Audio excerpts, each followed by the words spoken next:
तीन देशों से लाइव हमारी ये खास पेशकश आप इस समय देख रहे हैं क्योंकि हिजबुल्लाह का हसन नसरुल्लाह मारा गया है। पुष्टि आज देर दोपहर बाद आज की गई।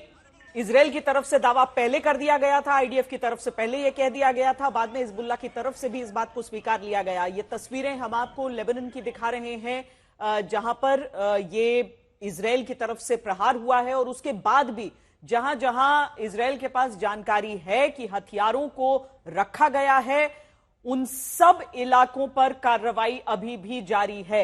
रोहित, ये बताइए कि क्या अमेरिका जिसने अभी यह कह दिया है कि वो इजराइल के साथ है इस समय में, वो बहुत ध्यान से इस पूरी गतिविधि को, पूरे डेवलपमेंट्स को देख रहा है, जाहिर है। क्या ईरान की तरफ से किसी कदम के बाद के ऊपर खास नजर अमेरिका की रहेगी इस समय? सबसे बड़ी उसकी चिंता क्या इससे जुड़ी हुई है, या वो आश्वस्त है कि ईरान की तरफ से किसी तरह की कोई कार्रवाई नहीं होगी? नहीं, देखिए श्वेता, आश्वस्त तो बिल्कुल नहीं है। अमेरिका को यह पता है कि ईरान चुप नहीं बैठेगा। ईरान अपने प्रॉक्सीज के थ्रू या वाइडर कॉन्फ्लिक्ट बढ़ाने के लिए कुछ ना कुछ कदम जरूर उठाएगा। और अभी अभी श्वेता, जो है, पहला स्टेटमेंट आया है प्रेसिडेंट जो बाइडेन की तरफ से। उन्होंने इस पे पहली बार ऑफिशियली कुछ कहा है। उन्होंने कहा है कि देखिए, ये जो एयर स्ट्राइक थी जिसमें हसन नसरल्लाह मरे हैं, उसमें उनके हाथों पे बहुत सारे अमेरिकी, इजरायली और लेबनीज सिविलियंस का खून था। उन्होंने ये भी कहा साथ में कि वो इसराइल के साथ खड़े हैं और इसराइल का जो राइट टू डिफेंड है उसको अमेरिका बिल्कुल जो है सपोर्ट करता है अगेंस्ट हिजबुल्लाह, हुतीज और हमास। और साथ ही साथ उन्होंने ये भी कहा कि उन्होंने सेक्रेटरी ऑफ डिफेंस जो है, सेक्रेटरी ऑस्टिन को कहा है कि वो मिलिट्री फोर्सेस जो है मिडल ईस्ट रीजन में उसका एक आंकलन करे और वहां पे अपना जो प्रेजेंस है उसको थोड़ा थोड़ा बढ़ाए ताकि एक ब्रॉडर रीजनल वॉर ना हो। तो कहीं ना कहीं देखिए, जब अमेरिका के प्रेसिडेंट खुद ये चाहते हैं कि वहां पे एक जो रिस्क है एक ब्रॉडर रीजनल वॉर का, ये इस जंग को बढ़ने का, उसको रोका जाए, तो अमेरिका बहुत ज्यादा अपनी नजर इस पर लगा के रखा है। उसका बहुत बड़ा स्टेक है। और क्योंकि हम पहले भी बात कर चुके थे कि अमेरिका में चुनाव भी है और कहीं ना कहीं एक सीज फायर की तरफ जो बाइडेन ले जाना चाहते थे गाजा वाले वॉर को, तो अमेरिका की पूरी कोशिश होगी कि ये वाइडर एस्केलेशन ना हो इस युद्ध की। और साथ ही साथ कहीं ना कहीं ईरान को जो है एक चेतावनी दी जाए अपने प्रेजेंस को बढ़ा के वहां पे, कि अगर ईरान इस तरह से कोई चीज करने की कोशिश करता है तो अमेरिका पूरी तरह से इसराइल के साथ है और वो भी तो कदम रोहित, उठा जो सकता ब्रेकिंग है। न्यूज दे रहे हैं तो इस समय वो हम आपको एक बार फिर बता देते हैं। जो बाइडेन की तरफ से पहली आधिकारिक प्रतिक्रिया जो है, पहला एक स्टेटमेंट दिया गया है इस पूरे मामले पर, नसरल्लाह की मौत पर। राष्ट्रपति जो बाइडेन का ये बयान है जिसमें कहा गया है कि नसरल्लाह सैकड़ों अमेरिकियों की हत्या का गुनहगार और नसरल्लाह की मौत से कई पीड़ितों को अब न्याय मिला है, ये जो बाइडेन की तरफ से कहा गया है। नसरल्लाह की मौत पर राष्ट्रपति जो बाइडेन का ये पहला बयान जो इस समय हम आपको दिखा रहे हैं। अशरफ, एक चीज हम अपने दर्शकों के लिए चाहेंगे कि आप समझाएं, जिस तरीके से हिजबुल्लाह के नसरुल्लाह के मौत के बाद ईरान के बयान आ रहे हैं, लेबनान के भीतर क्या समर्थन की स्थिति है? शिया संगठन है हिजबुल्लाह, क्या शिया सुन्नी डिवाइड उस हिसाब से है वहां पर या नहीं है? लेबनान का रुख और लेबनान में जो आम जनता है उसकी राय क्या है इन इजराइल के हमलों पर? श्वेता, बहुत ही जरूरी सवाल आपने पूछा और ये दर्शकों को जानना जरूरी है। अगर हम हुतीज की बात, 3 एचएस की बात करें, चाहे हुतीज हो जो सिर्फ शिया मलेशिया है, हमास की बात करें उसमें अधिकतर सुन्नी मलेशिया है, सुन्नी लड़ाकू हैं उसमें। और अगर हम यहाँ पर हिजबुल्लाह की बात करें, वो एक सेक्युलर फोर्स, मतलब सेक्ट्स वाइज और रिलीजन वाइज है। हिजबुल्लाह मात्र एक ऐसी मलेशिया है ईरान की जिसमें शिया मुसलमानों के साथ साथ सुन्नी मुसलमान भी कुछ तादाद में है और साथ ही साथ क्रिश्चियंस की भी एक तादाद जो है वो हिजबुल्लाह में है और हिजबुल्लाह की समर्थन में यहाँ खास तौर से लेबनान में दिख रही है। अगर हम डिवीजन की बात करें, क्या लेबनान में या लेबनीज जो लोग हैं जिनको कोई लेना देना नहीं है लड़ाई से, जो अपना आम जनजीवन गुजारते हैं, क्या उनको कोई फर्क पड़ेगा या क्या वो विद्रोह करेंगे? ऐसा भी दिखता नहीं है, क्योंकि जितने पैर लेबनान में या जितनी तोती लेबनान में हिजबुल्लाह की बोलती है उतनी किसी की यहाँ पर लेबनान में चलती नहीं है। यहाँ तक कि जो लेबनीज आर्मी है वो भी अपने आदेश और अपनी रणनीति जो है हिजबुल्लाह से ही पूछकर तय करते हैं। वो हम आपको तब अंदाजा होगा अगर आप दक्षिणी लेबनान पे जाएंगे, जो इजराइल के साथ सीमा लगती है, उसमें सेना पीछे है और आगे हिजबुल्लाह है। और कई हमारे जानकारों ने बात की, जो इंटरनेशनल फोर्स यूएन की पीस कीपिंग फोर्स यहाँ पर बनाई गई थी, उसमें भारत के भी कुछ यूनिट शामिल हैं। वो भी जो है वो भी कहीं ना कहीं हिजबुल्लाह से ही अपने मूवमेंट को लेकर जो है या अपनी कार्रवाई को लेकर जो है आदेश लेते हैं। तो जाहिर है कि कहीं ना कहीं उससे अंदाजा हो सकता है कि हिजबुल्लाह कितना महत्वपूर्ण है और कितना बड़ा दुश्मन इजराइल का है।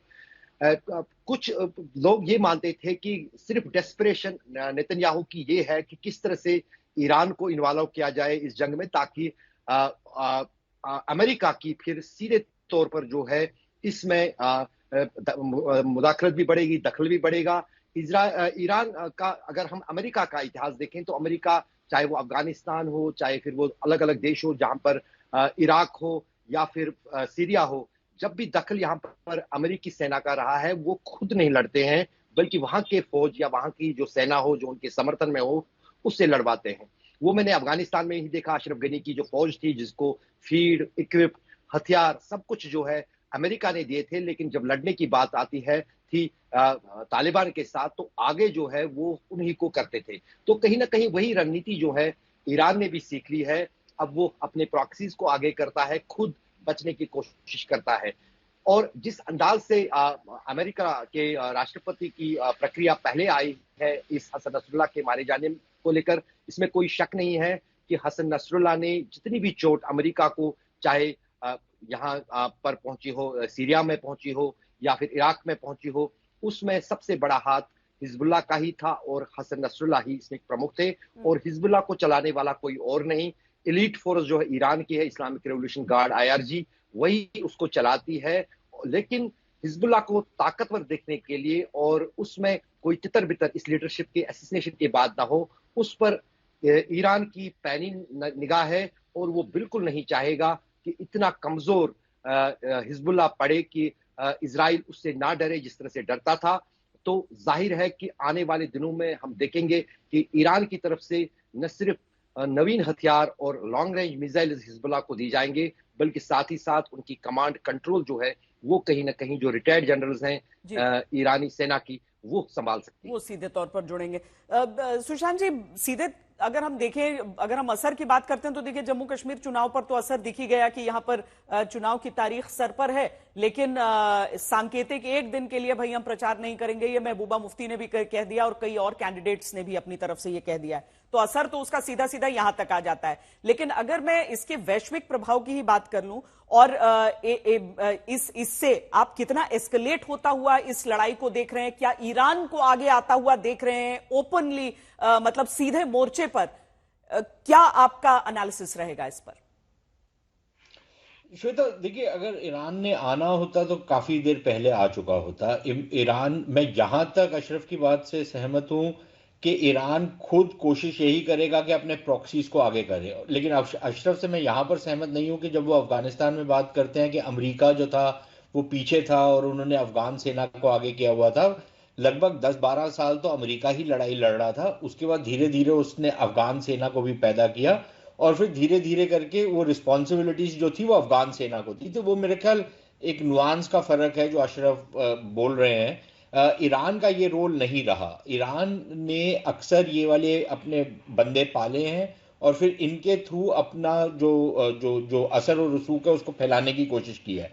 प्रॉब्लम ईरान के लिए अब ये हो जाएगा कि वो डायरेक्टली जंप इन करेंगे, क्योंकि अगर वो डायरेक्टली इस युद्ध में आते हैं और अपना हिस्सा डालते हैं तो फिर ईरान अपने आप को खोल देगा बाकियों की प्रतिक्रिया के लिए और ओपन। अभी तक तो जो भी कार्रवाई हुई है ईरान में वो एक लिहाज से अप्रत्यक्ष है, लेकिन फिर प्रत्यक्ष तौर पर ईरान के ऊपर हमला लाजमी हो जाएगा। तो ईरान क्या वो ये चाहेगा इस समय, जबकि उनके जो बहुत बड़े बड़े जो उनके सहयोगी थे, हमास है, हमास को अब देख लीजिए वो काफी हद तक उसकी जो क्षमता है खत्म कर दी गई है। हिजबुल्लाह की जो क्षमता है उसमें बहुत बड़ा सेंध लगा है। मेरा ख्याल ये कोई भी उसको, ईरान चाहे जो मर्जी, लेकिन जो वास्तविकता है वो ये है कि शायद हिजबुल्लाह की वो जो क्षमता आज से 2 महीने पहले तक की थी वो अब नहीं रही। तो क्या ईरान डायरेक्टली इसमें आएगा? अपने जो अपने इनके पालतू हैं उनके थ्रू अगर ये कार्रवाई करेगा तो वो कितनी सक्रिय रहेगी, इस पर एक बहुत बड़ा सवाल या निशान है। और फाइनली श्वेता, जो भारत वगैरह के जो ये लीडर इस तरीके के बयानात देते हैं, महबूबा मुफ्ती का खुद का रिकॉर्ड क्या था शियाओं को लेकर के, कश्मीर के शियाओं को लेकर के, जब वो मुख्यमंत्री थी या उनके पिताजी जब मुख्यमंत्री थे, उनका क्या रिकॉर्ड रहा है। कश्मीर के अंदर जो शिया सुन्नी विवाद एक है, रहा है और अभी भी है, वो भी हमारे सामने है। तो ये अपनी रोटियां सेकते हैं कट्टरपंथी ताकतों को के साथ अपने अपने आप को जोड़ करके। इसका पता नहीं इनको फायदा होता है या नहीं होता, देश को जरूर नुकसान होगा, लेकिन देश का फिर महबूबा मुफ्ती जैसे लोगों को कहाँ कोई बहुत शायद एक ज्यादा कैंडिडेट के की घोषणा के बाद ये मजबूरी भी हो जाती है, पॉलिटिकल कंपल्शन की आपको उसके बाद, ताकि आप वोट खो न दें। जनरल कुलकर्णी, ये समझाइए कि इजराइल की ताकत की चर्चा बहुत होती है, जो 6 डे वॉर जीतने वाले इजराइल के लिए भी बड़ी कठिनाई की स्थिति है कि आपका ये युद्ध इतना लंबा चल गया है, लगभग 1 साल होने को अब आ रहे हैं, और एक मोर्चे पर नहीं, कई कई मोर्चों पर भले ही उसको लड़ने की आदत रही हो, क्योंकि वो घिरा हुआ ऐसे देशों से है, हर तरफ ऐसे दुश्मनों से घिरा हुआ है। एक लंबे युद्ध को लड़ते हुए इजराइल के सामने इस समय क्या विकल्प, क्या क्या करना चाहेगा? हिजबुल्लाह को एक तरह से उसका टॉप लीडरशिप उसने एलिमिनेट कर दिया है, बहुत बड़ी कामयाबी इजराइल को हासिल जरूर हुई है। जरूर श्वेता, इसमें कोई शक नहीं कि जिस प्रकार से उन्होंने हमास की भी लीडरशिप समाप्त किया, हनिया को ईरान के अंदर मारा, जिस प्रकार से पूरी हिजबुल्लाह की लीडरशिप को उन्होंने तबाह किया, ये साफ दर्शाता है कि जो इंटेलिजेंस है इजराइल खुद जानता है कि किस तरह करना है। लेकिन जैसे 6 डे वॉर में हुआ, 3 देश सीरिया, जॉर्डन और इजिप्ट, जॉर्डन ने क्या हारा? West Bank. सीरिया ने क्या हारा? Golan height. इजिप्ट ने क्या हारा? सिनाई और गाजा। और उसके बाद आप देख रहे हैं कि किस प्रकार से 2007 में गाजा पट्टी वापस, और जिस प्रकार से हमास को उन्होंने दिया और वहां से डिसंगेज हुए, हम देख रहे हैं इजराइल को क्या उसका भुगतना पड़ा। तो इसके मद्देनजर इजराइल चाहता है कि ये जो ऑर्गेनाइजेशन है, जो प्रॉक्सीज है ईरान की, अब कहा जाता है नसरुल्लाह चला गया, सैफुद्दीन जो है, जो उसका चचेरा भाई है, उसको लीडरशिप सौंपी जाएगी, जो खुद भी जिहादी है और खुद एक पॉलिटिकल लीडरशिप में शामिल है। तो ऐसे जो है 30 से 50 हजार जो है इसके लड़ाकू हैं, जरूर कोई ना कोई लीडरशिप तो उसमें होती है, लेकिन ये ऐसे हैं कि उनका कंट्रोल जो अभी तक कर रहे थे वो नहीं। और ये कब से खड़ा है, कब से ये प्रॉक्सी जो ईरान के लड़ रहे, 1982 से, ये 80 से लेकर लगातार आज तक ये वही कार्रवाई है कि इजरायलीज का खात्मा, इजरायलीज का खात्मा हो नहीं सकता। और इजराइल को भी मालूम है हमास, हिजबुल्लाह और हुजीज का खात्मा नहीं हो सकता। ये आइडियोलॉजिकल है, ये समाप्त है, लेकिन उनकी जो क्षमता है वो बिल्कुल ना के बराबर होने की कोशिश की जाती है, क्योंकि इजराइल ने इतना सब कुछ करने के बाद 1949 से लेकर के आज तक सब तरीके से आजमा करके देख लिया, ये मानने वाले नहीं है। और ईरान जो है लगातार 1980 के बाद जिस प्रकार से घुसा हुआ है मिडिल ईस्ट के अंदर, और जिस प्रकार से प्रॉक्सीज तैयार किए, वो भी जानता है कि कहां तक उसकी हद है। ईरान जो है जरूर प्रॉक्सीज के द्वारा अपने आप को बचाने की कोशिश कर रहा है। आप समझ सकते हैं कि खमेनी जो है वो ही अंडरग्राउंड हो गया। ये क्या दर्शाता है कि खलबली हिजबुल्लाह में नहीं मची, हिजबुल्लाह ईरान में भी मची हुई है, खमेनी अंडरग्राउंड हो गए, ये तो ओपनली अब हो रहा है। तो ये क्या दर्शाता है कि ईरान बैकफुट पर भी है, ईरान नहीं चाहता है कि इसको ज्यादा एस्केलेट की जाए। 40,000 अमेरिकन ट्रुप्स है, उसके अलावा 2 एयरक्राफ्ट कैरियर, उसके अलावा उसके और जाने की उम्मीद। तो ऐसे हालात में जब इजराइल के साथ अमेरिका खड़ा है, इजराइल के पास अभी भी बहुत क्षमता है, हमास को भी उसने अपनी जगह दिखा रखी है, हिजबुल्लाह को उसने दिखा दिए, हुजीज को उनको कोई दिक्कत नहीं, वो किसी वक्त भी कर लेंगे। तो ऐसी हालात में इजराइल चाहता है कि फॉर लॉन्ग, अभी आज से, इट इज नाउ और नेवर। क्यों नेतन्याहू बार बार कहते हैं कि हम सीजफायर नहीं करेंगे, जिस तरह की बढ़त वो हासिल कर रहे हैं, वो नहीं चाहेंगे कि किसी भी तरीके से अभी धीमे करें अपनी इस रफ्तार को, जो कार्रवाई की उसकी रफ्तार है। बहुत बहुत धन्यवाद आप सबका हमारे साथ इस चर्चा में जुड़ने के लिए।